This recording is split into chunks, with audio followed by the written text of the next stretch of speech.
Hello, Bachcho. Let us see the question. A double star is a system of two stars of masses m and 2m rotating about their center of mass only under their mutual gravitational attraction.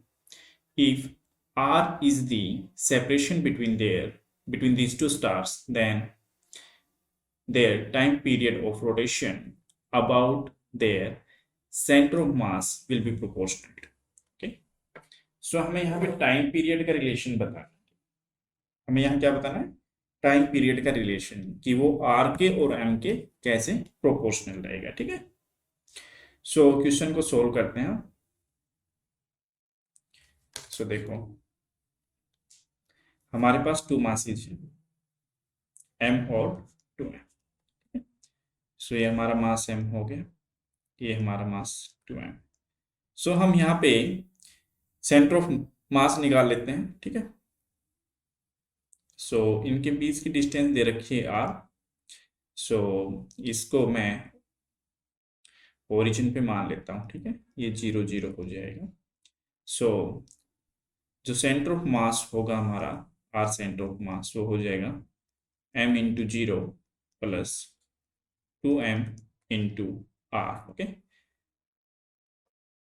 And divided by m plus 2m। Okay, so यहाँ से आ जाएगा 2m r divided by 3m, that is equal to 2/3r। ठीक है, so हमारा centre of mass होगा is equal to that of 2/3r। Okay, so ये जो पार्टिकल्स हैं यहाँ पे, सॉरी जो स्टार्स हैं, ये about centre of mass rotate कर रहे हैं। ठीक है, किसकी वजह से? There mutual gravitational attraction. ठीक है, सो इसके लिए हम लगाते हैं। सो एक्चुअली ये रोटेट कर रहा है तो इसके ऊपर सेंट्रीफ्यूगल फोर्स लग रही होगी। सो यहाँ पे जो सेंट्रीफ्यूगल फोर्स होगी दैट इज Fc, वो किसकी वजह से होगी? वो because of the gravitational force of attraction, that will be equal to Fg, that is force due to gravitation। okay, so Fc क्या हो जाएगा? m omega square and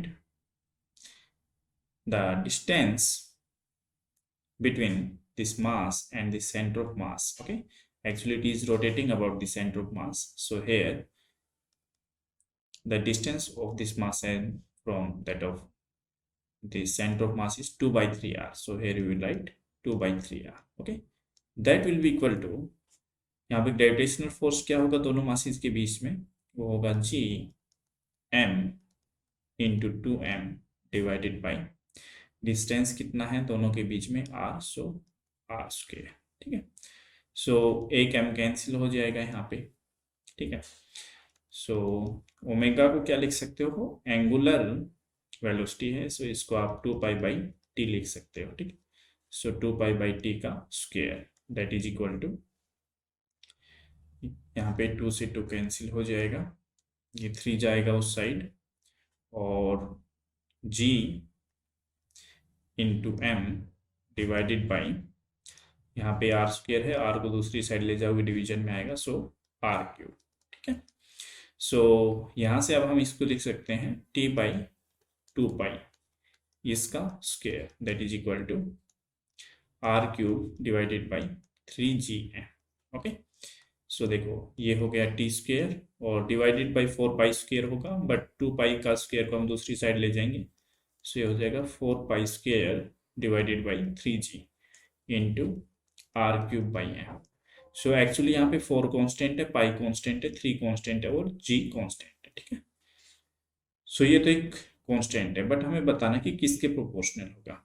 ठीक है, सो दोनों साइड अगर हम स्क्वायर रूट लेंगे, सो यहाँ से टाइम पीरियड वो directly proportional to r⁻3/2 and m⁻1/2।